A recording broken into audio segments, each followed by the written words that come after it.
Buddy.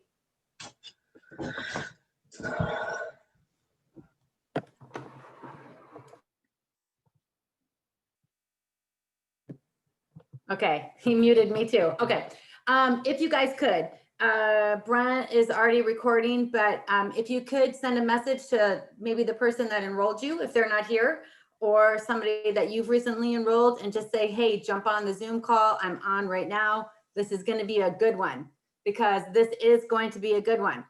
I want to thank you guys for coming. This is the Business Building Rockstar Sessions, and we're going to do them every single Monday night. Now, as a group, we are going through the systems and the tools that we need to build our business, okay?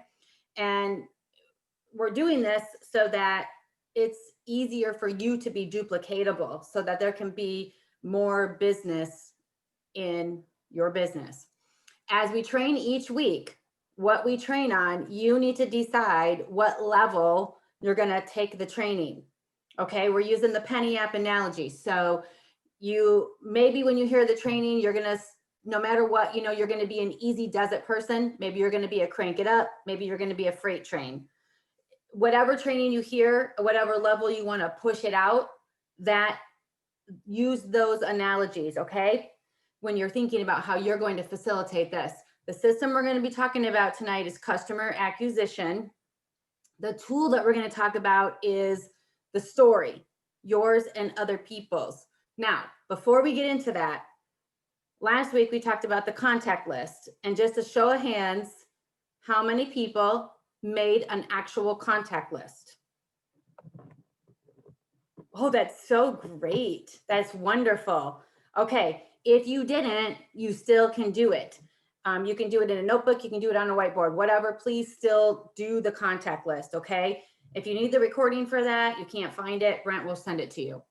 All right, so great job for that. All right, so let's move on. We're gonna talk about developing your story. So first of all, why do you wanna create your story? What's the big deal about your story? Well, facts tell, stories sell. I'm sure you guys have heard that. Facts tell, stories sell. It's easier to listen to a story than it is a whole bunch of facts for most people. Your story also relates to people, and it's going to serve the people that you're listening to better than facts. And it's going to serve your why, like why you're doing what you're doing, why you're doing this business. So for a lot of people, their story becomes their niche. It's like their signature talk. It's what they are all about.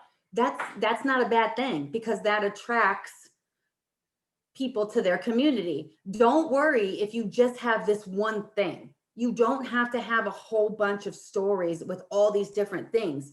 If your story is about about losing 100 pounds and getting off medication, that's your story, that's your niche. That's okay. You don't have to have a story about energy if that's not your story. It's okay. Just go with your niche. I promise you that it will work. Okay, so let's talk about how. So that's why, okay? Facts tell, stories sell, but let's talk about how.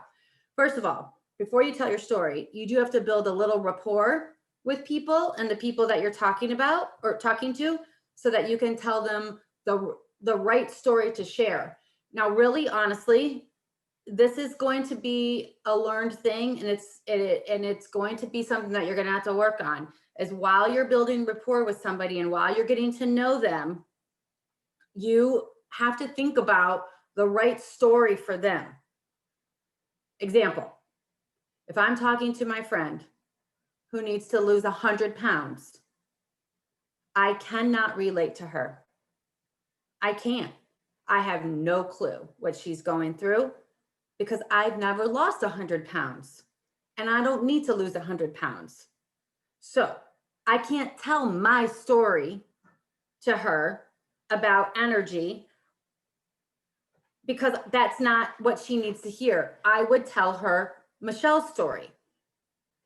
So I need to know Michelle's story. Okay, I'm going to give you guys an assignment at the end that's going to help us all know each other's stories. So don't worry about that part yet. Okay, just know that you need to know other people's stories, because your story alone is not going to cut it when you're trying to serve people. Okay.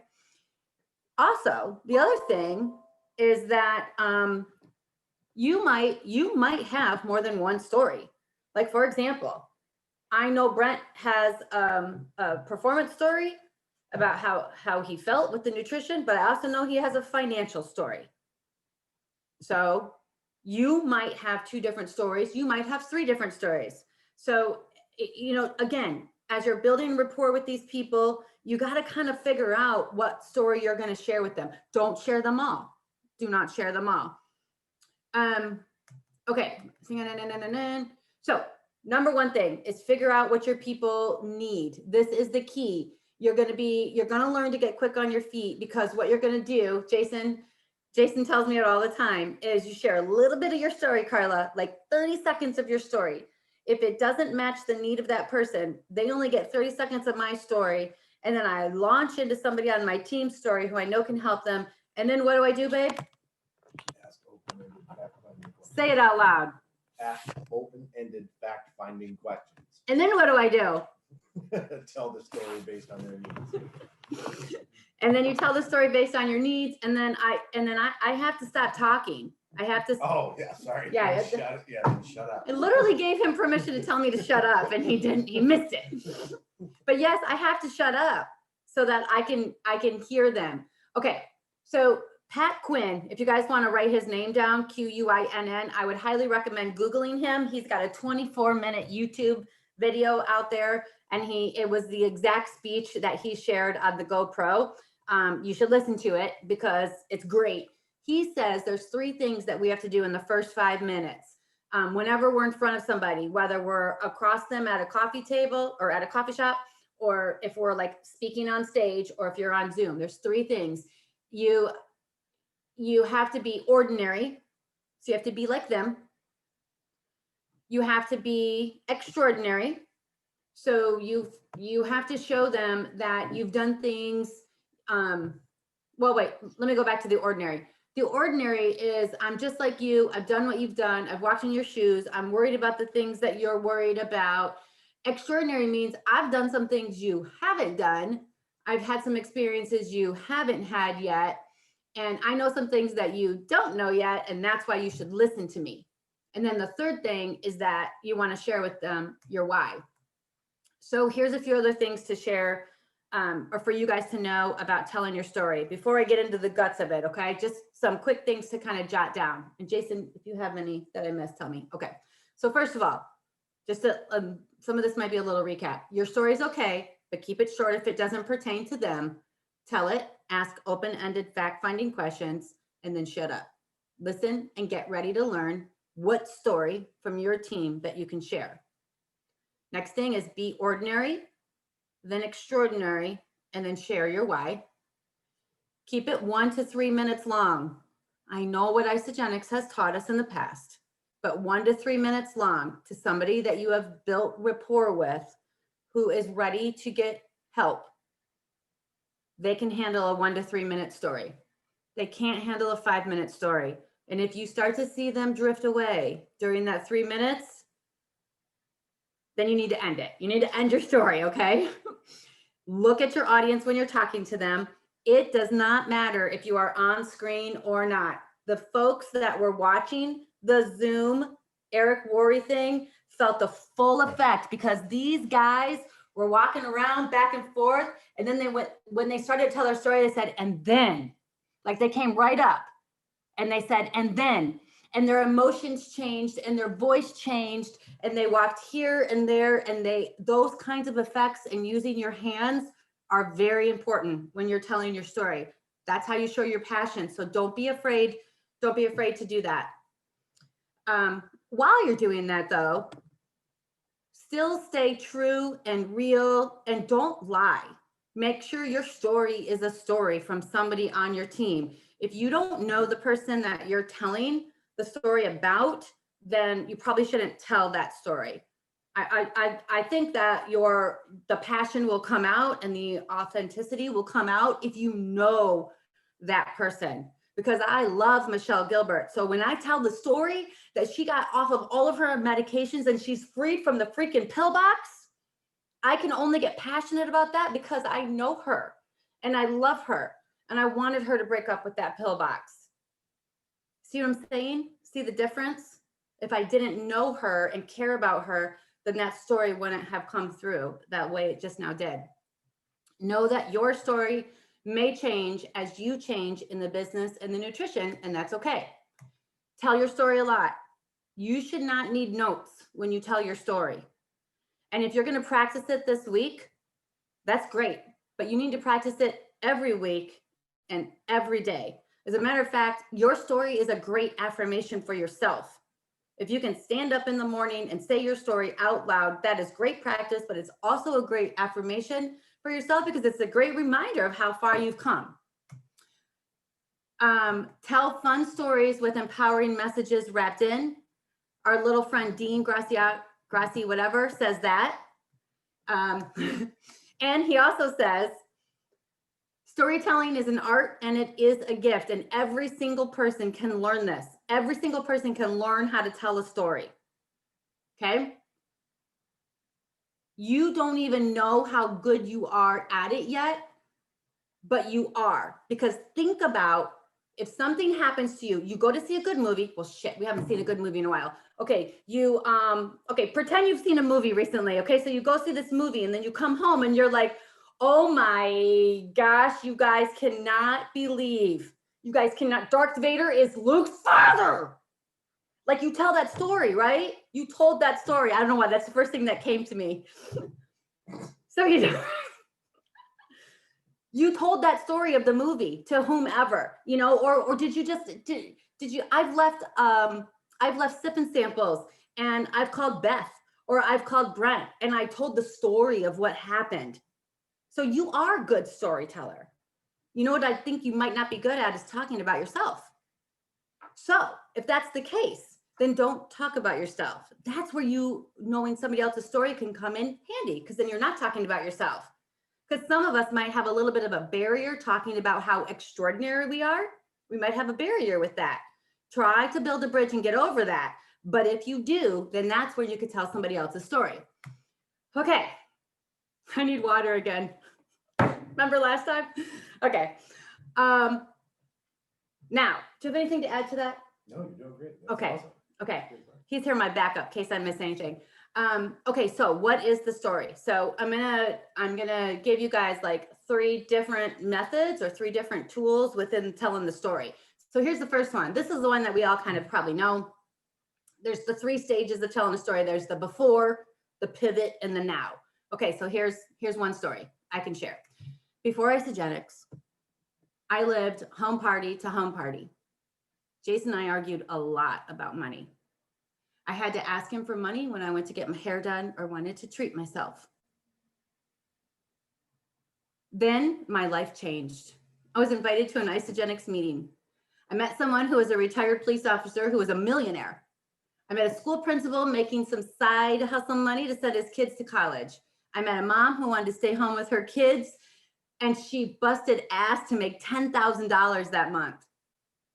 So within weeks of using the products, I began to build a business through word of mouth and social media and my past home party customers. We became Crystal executives in 5.5 months, and we were $17,000 richer.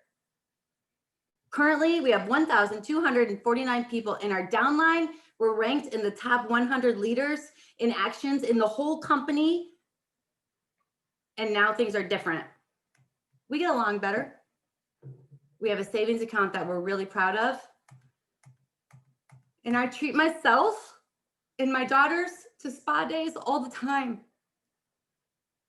And I did spend $170 on non-chemical hair treatment, and I'm happy about it. Okay, so I didn't mean to get emotional about that one, but see, that's my story. Okay, now, so there's that way, right? There's the before, the pivot, and the now. Now, Pat Quinn also says, I'm glad I told you $170 before I shared with them. I spent $15 on razors. I know, it's upsetting. Okay, now there's another way that you can tell your story. And it's called the Dead Drop Start.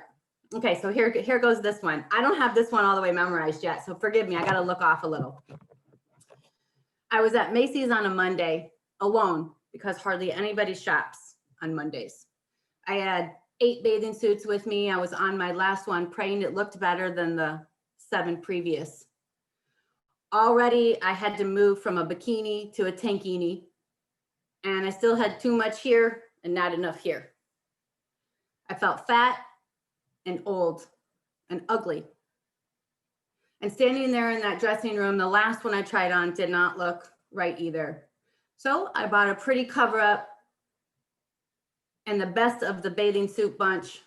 And I told myself I would wear that cover up to the last second of getting in the pool on our upcoming trip. So I went on that trip. I hated every second of it. I watched other skinny girls walk by, and I knew he wasn't, but I felt sure Jason was checking out other chicks. Weeks later, I was invited to an Isagenix meeting. I went, signed up to be a customer, and within 3 days, I felt different. I had better mood, I had more energy. I was feeling hopeful. At the end of 30 days, I was down 11 pounds, and I was still lazy as a walrus on that side of the pool, but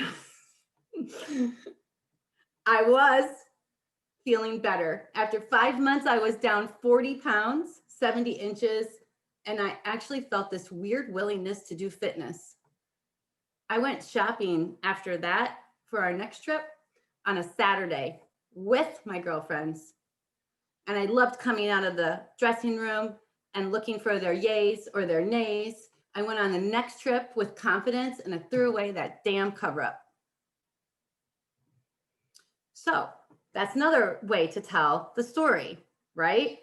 So it depends on the situation and how you're sharing the story. I want to encourage you to try it all ways.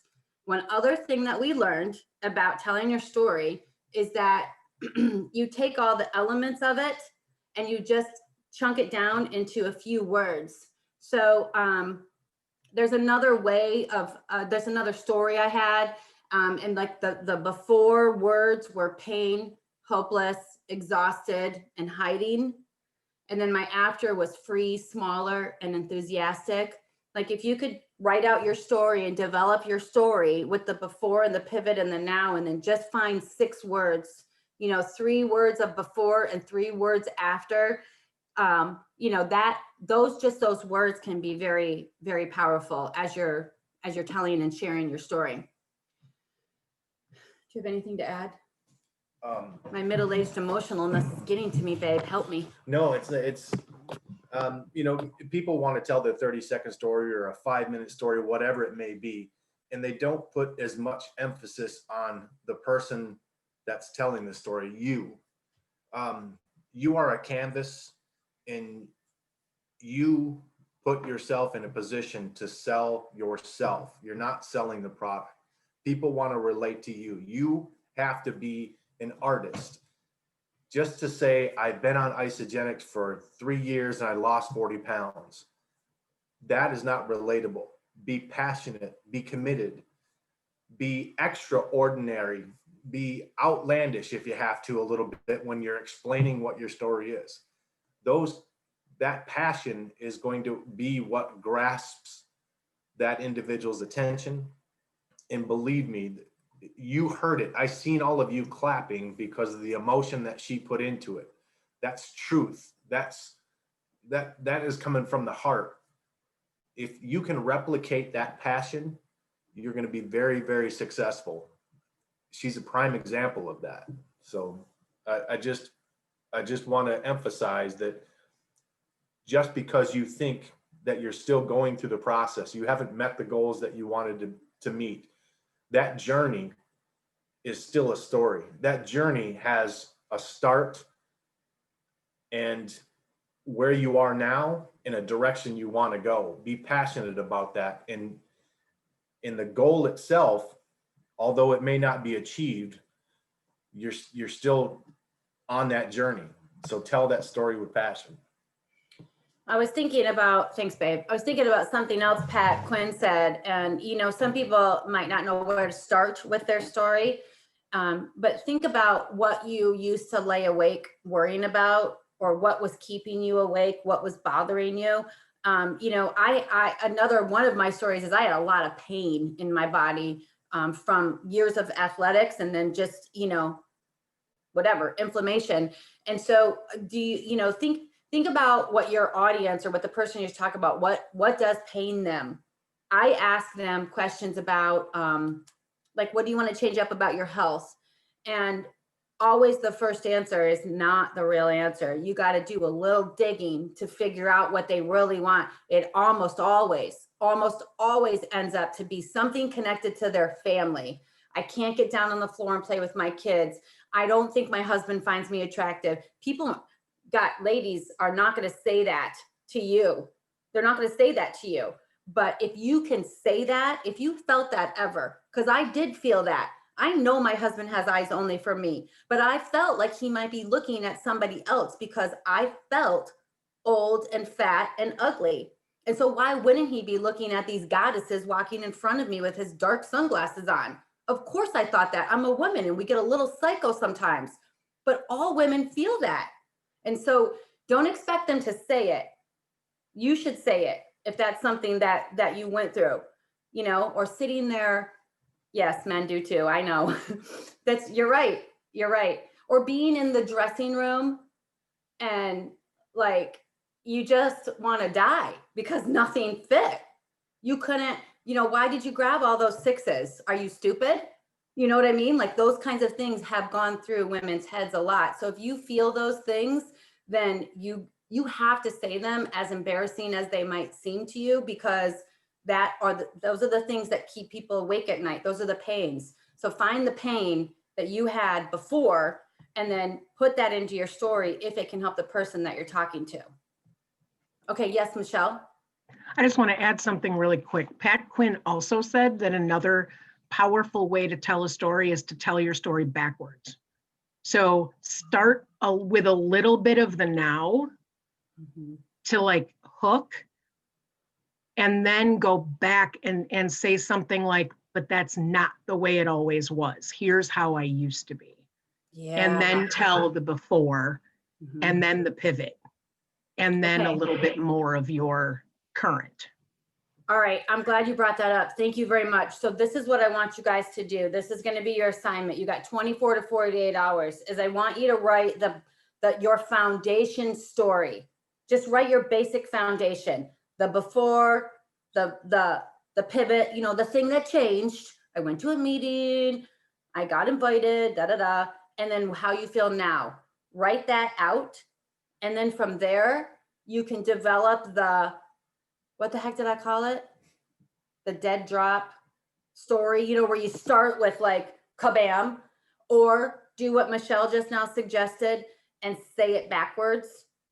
But start with your foundation, start with your outline of your story. So get that done in the next 24 to 48 hours, please. And then what I want you to do is, starting Wednesday, or if you're ready now, do it now. But I need you guys to share your story. You can type it out. You can make a video, like make your own video, upload it to YouTube, and then post it on Facebook. You can go Facebook Live. You can do whatever you want. I don't care how you do it, but I need you guys to share your story, because we need to use your stories, because we're all different. And so we need to learn each other's stories. So what I want to encourage you to do is, when you do share your story, is tag the person that enrolled you, or tag anybody that you can on the team. Don't tag everybody, because you don't. All right, so social media tip. Don't tag everybody on your private or on your personal page, because then only Isagenix people are going to see it. And you want to reach the public. You know what I mean? Like if Heidi posts her story, I don't want her to tag every single person on the call, just a couple people, so that we can see it and we can learn your story. The other thing that we can do to support each other on social media is to comment, like it, maybe even if it's a public page, you can share that with somebody. But another social media tip for you guys. Be mindful. If it's all Isagenix people commenting, let it go. Just let it go and let the public start to see it. And if the public, you know, people that are non-Isogenic start to see it and comment on it, then Heidi knows enough to reply to all of them, and she can handle the follow-up from there. But we also want to be authentic when we comment, you know, like if Michelle Gilbert shares her story, I don't want to act like I'm a first timer hearing that. I want to be like, yes, girl, I'm glad you're on my team. Can I get a whoop whoop? I don't want to be like, oh my gosh, that's so great. I can't believe that. Do you do 2 shakes a day? I mean, yeah, I know what you do. So we don't want to be like the white toothpaste salespeople, okay? We want to be authentic with our commenting. Okay, so can you guys do that? You got 24 to 48 hours to develop your story. Hey, Sally. I just saw her. And then you're going to share your story starting on Wednesday, sometime before next Monday. So we can learn it. Personal page, working from the beach if you want. Oh, and then also I was going to tell you guys, if you're not sure about your story, like if you're like, oh, just send it to me or send it to Brent or send, you know, we could help you maybe edit it, or Michelle offered, okay? We can maybe help you. If you think your story is too long, you need stuff cut out, probably don't send it to me if it's too long, because to go on and on. But I can help. Okay, I think I covered everything. We're all set. I'm all done with this training. The training has ended. Nancy asked a question in the Oh. comments. She said, how do you transition from your story to get them to buy? Okay, so that's going to be the next, I'm so glad you said that, Brent. I think that should be the next training, follow up. Transition. Yeah, I mean, a lot of like what we're talking about here is relationship building. Great job, Carla. That was really good. I would say you should have started with the Darth Vader conversation right at the very beginning of your story, and then explain what you did, right? Because that was really good. Honestly, that like got everybody's attention from the beginning, right? So, but no, it was really good. It's a really great presentation about it and showed the importance of it. A lot of people in this business think that you're doing it to get somebody to buy. Obviously, the goal is to share your story and to build that relationship, because the desire then is to have them ask you the question, well, what are you doing, Nancy? Right? You share your story. Well, I want that. How do I get that? And then and then you bring them into your community. You bring them into the product page. You bring them into what the people that are around you that make you feel like you do, so that person can experience that same thing, right? That's the real goal. Because when they get around that and they experience that, then they want it. And then by them wanting it, then they just buy. I mean, I don't sell a product to somebody. I'll get you, Michelle, in a second. I don't sell a product to anybody. What I would rather do is I'd rather send them a list of, well, what are your goals? And you pick what you want. So instead of being in the sales business, we're really in the order taking business. Does that make sense? Kind of flip your thought process, not being a salesperson, but being an order taker. I want this as my goal. Fantastic. Let's fill out that basket, what that looks like, and then place your order. And Go ahead. if somebody is like, if you know, depending on who you're talking to, if you're talking to someone that needs more energy, you could always go to Working from the Beach and say, hey, who here has a story about energy? My friend has some energy questions, and then ask me what I started with. You know, if I say I had energy when I started, ask me what I started with, and then I'll tell you, and then you can go back to your friend and say, so you mentioned energy. My friend Carla had the same pain in her life. She needed more energy for her family, and she started with the 30-day basic pack. Maybe that would work for you. I think a good way to transition from your story is doing what Carla said with asking questions. So you can tell your story, but then ask them questions about where they are and listen to their answers. And that book that Carla and Diana and Heidi, Leslie, and I, if I missed anybody else, are reading by Dean Graziosi, says, when you ask questions, actually listen to the answers. don't listen to answer, really listen. And then when you ask them their questions, then you kind of know where to go from there, because you don't know what they want. You don't know what they need until they give you their story. Absolutely. And to kind of coach you along the direction of what Carla was talking about, as far as the assignment that she gave everybody for, kind of setting your story up, is I want you to think about your story in a different way. Okay. So when you're setting up your initial thought process of how to write your story, of what your story is, then Michelle, I'll go to you. Right. So, and Michelle, kind of adjust your mind back to when you first started in Isagenix, right? So Michelle, why do you want to use Isagenix? To lose weight, Why? because I don't like the way I look and feel, and I never have. Why is that though?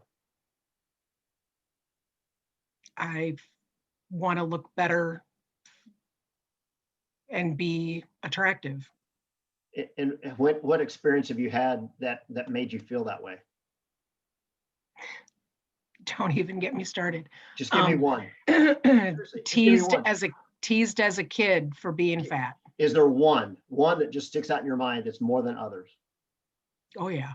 Okay. So, and I won't ask you to disclose that here, but when you guys are setting up your story, when you're setting up your thought, right? Whether it's a financial story, or whether it's a weight loss story, or an energy story, or whatever it is, don't see. Michelle just said she wanted to lose weight. Okay, well, so what? How many times has somebody quit using a product just because they wanted to lose weight? Hundreds and thousands of times, right? But if you go to a deeper why, then you get to a deeper why. Now now it has more meaning. Okay, so Joey, that teased her on this one specific time, on this one specific playground, that just made her feel like an absolute horrible person. If I can get her to remember that story when she's thinking, I'm going to quit, when she thinks that cleanse day is hard, when she thinks that any of that stuff is difficult, if I can get her to bring that story back to mind, that one more cleanse drink isn't going to be that hard. That turning down that donut isn't going to be that hard, because now she has a true reason. Because at the surface, oh, I just started to lose weight. You've got to go at least 3 or 4 levels down. And I don't care what the question is. Carla, I'll ask you one, right? When you do that, guys, before he does that, when you do that, you go from the head to the heart. Yeah. So when he first asked me, the head answer was, I want to lose weight. But when he got to the third or fourth question, the real true why was emotional. And I won't make this too long, but Carla touched on one, and her and I had this conversation. But so Carla, I'm gonna have you play this out to a certain level, but I know you'll know where I'm going with it. So Carla, what would it mean to you make an extra few bucks? It would mean a lot. But like, so you would like to have some extra money in your household. Yes, I wouldn't have to ask Jason for money. Okay, that's where I was going to, right? You came out earlier, right? But a lot of people are like, oh, I'd like to have an extra few $100. But if I can get Carla down to, I'd like to go spend $170 on my hair and not have to ask my husband for the money. He still didn't like that price, but hey, But- that's life. But think about that, you guys. How many other people, men or women, do you know that they couldn't make a $170 decision without conferring with the other half? And if they did make that decision without conferring, then it'd probably be it potentially could be a hot button, right? And to be able to, but you're not going to get that answer up front though. Hey, would you like to make some side hustle money? Sure. How much? $500. Really, what would $500 do for you? Oh, I just make things easier. Like what? Right? You've got to get deeper, right? If I went with that same story with Michaela and drove her into her charity drive, where she likes to involve herself in her charity and all the things that she does and all the passion that she puts into that, if I can get her into that, then she's locked in, right? Because if she sees how many more people she can help by doing what she does, she'll do 50-mile trail runs all day long. Right? Because it's, oh, yes, you would. Don't shake your head at me. I know better. Because she's got that level of passion for that. She's got that level of commitment and passion for that. And this identifying your story is something you guys, and I'll be completely honest, I didn't buy it at first. I didn't buy it. I was like, what's my story? I don't know. I'd like to have a few extra bucks. Right? But what the reality is that there is that. And it took me a long time. I mean, if I go into mine, right, like my financial side is, I felt like my emotional side comes out when I start talking about how bad I felt as being a father. Like how I just couldn't provide. And I mean, that was a loser, right? I mean, I had lost everything. I had everything, and then I lost everything. So the ability to stand up in front of somebody and say, no, I'm doing great. You know, I mean, that was a tough thing for me. So the financial side of that, you've got to draw it down deeper, just like you do the weight loss side of it. Okay. Weight loss and finances, you guys, there is nothing that I can't compare with those. They both take massive amounts of consistency. None of them are straight line, right? It's this all day long, right? And you just hope that it's this, right? That it's moving in the right direction. So think about your story, drive in there and find it. Doug sent me his, and Doug, I'd tell you the same thing I sent you on that text message, and that is drive into one story though. You've got to drive into a financial story, or you drive into a weight loss story, or you drive into an energy story. Because if you bounce them around too much, because if Michelle wants to talk to me about weight loss and I start talking to her about finances and something else, then I've lost her. So I want to have a story that's specific that I can drive to Michelle for the topic that she's interested in. Yeah, I forgot to say that part. That was actually part of my thing, is that just because I'm trying to build a business, I want to talk to more people about network marketing. It doesn't mean that part of my story comes out all the time. It only comes out when it's necessary. And Jason just said something else. You want to say it? Oh, it's just the difference. Your story is what really changes somebody from being a one-time purchaser to a full-fledged customer. How many times have you sold, or somebody had seen your Facebook post and said, hey, can I buy a canister of shake? And they're one and done type thing. That's just because they see that they can get that product from you. They want to try it out. But your story and your passion and your involvement by building rapport with that individual now will start transitioning them to go from a one-time purchaser from you for a canister of shake to be a full-fledged customer that could have a lifelong commitment to not only to you, but to Isagenix as well. You know, that's what that rapport is all about, that the storytelling, asking those open-ended fact-finding questions, getting to know that individual on a personal level. You're not trying to sell product. You're trying to create rapport. So you create a customer, a partnership, somebody that you can grow and build and help other people with. And think about this, you guys. When you are asking people what their why is and you're digging deep, like Brent just did to Michelle, guess what else you're doing? You're teaching them what their story is. You just became duplicatable. So not only is it going to hang on to help them hang on to our community and our product, we're going to get better retention, but you're literally teaching them what their story is. And so when they're ready to share, when they're ready to make a little money or build up their business, all they have to know, they don't need to know 24 grams of protein, 7 grams of sugar and all that. They don't need to know that. All they need to know is their story. And you taught them that because you asked them their why. And so now they just got to go retell it. Yeah. Isn't that amazing? Yeah. And not only get that, you're asking them questions. Quite honestly, if it's not somebody that you know really well, you're developing a relationship with them that somebody else may have never taken the time to ask them that question. Yep. Right. Or those series of questions. Beth Gilmore still has one of the stories, like one of her stories. I mean, obviously I've heard lots of them, but there's still a story that Beth tells about the time that she was able to walk the college campus with her daughter. And when she tells that story, like, I don't care who you are, right? It'll bring tears to your eyes, right? But as she develops that story and as she took the time to, hone in on that and develop that story better and better, I mean, that's a story that like you can share with anybody. That any mom, quite honestly, any parent out there could appreciate that story from several different levels.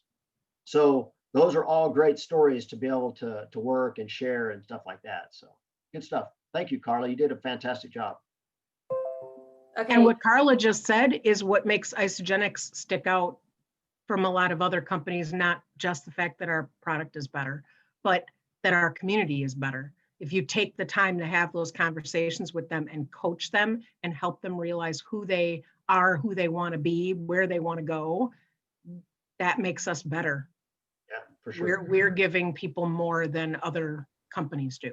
So the story of our community and how it's affected you is another story. So if somebody comes to you and they talk about their husband isn't talking to them, they don't have very many friends, they don't have a support system, that's the story. Well, let me tell you about my community. I did a post about that the other day. I said, if you need a tribe, a gym tribe or a health and wellness tribe, I can share mine with you. Right. Because mine are great. No, I'm that's excited to see your guys' stories and hear them and everything. You guys all said yes to that, right? You guys are going to do it? Okay, I'm excited. Nancy, where's your thumb? I didn't see it. awesome. Okay. All right, cool. I'm excited. All right, cool. That's our 45 minutes. Good job, Carla. You nailed it right on the time limit. Well done. I mean, duh. Good job, Carla. All right, you guys have a fantastic Monday. I know we've got a Experience Isagenix call tomorrow at 6 p.m. Arizona time, which is 8 p.m. Eastern. So if you have anyone who's looking to, experience Isagenix that just wants like the basic, like what is it? What can it do for me? Then tomorrow's call would be a great one to be on. That's every Tuesday at 6 p.m. Arizona, 8 p.m. Eastern, through the first part of the year anyway. So Who's leading that yeah, one tomorrow? Carla and April are going to be hosting that one. So Carla Hurd and April Shaw are going to be hosting that one tomorrow. And they'll be there for you to walk you through the Experience Isagenix. All right. Have a great night, everybody. Hold on. What? Go ahead. Real quick, I could care less if my wife spends $2,000 on her hair. If she wants to spend it and she feels good, she can dang well do it. So Yes. all you girls out there, I don't want you to feel bad for Carla because she can spend $170 on her hair if she That's wants. on record. That's recorded, Jason. I have that recorded, Jason. You probably didn't want to say that. And on facial, Sally, right, babe? Jason, if you want, I'll clip that recording. But Give me a it'll message cost after. it'll cost you $800. It'll cost 800. Well, maybe 1,000 because Y'all he heard said it. 2,000. I'm going to save you $1,000, Jason. Just send me 1,000. Guys, I'll clip this video. It was very funny when that came out at Christmas. My daughter was just appalled. And she was like, she texted me later, "Are you okay, Mom? Are you guys like, did you guys have a fight? Did you?" I'm like, Jason doesn't give it. No, it's my money. He doesn't care, and he didn't. He really, really, truly didn't care. He's like, damn, really 170? Okay. But you know what I mean? Like that. I mean, gosh. What a guy. Far. Rock star. Okay, All Sally. right. Whatever you guys are Thank working you on. guys. Jason, Carla, that was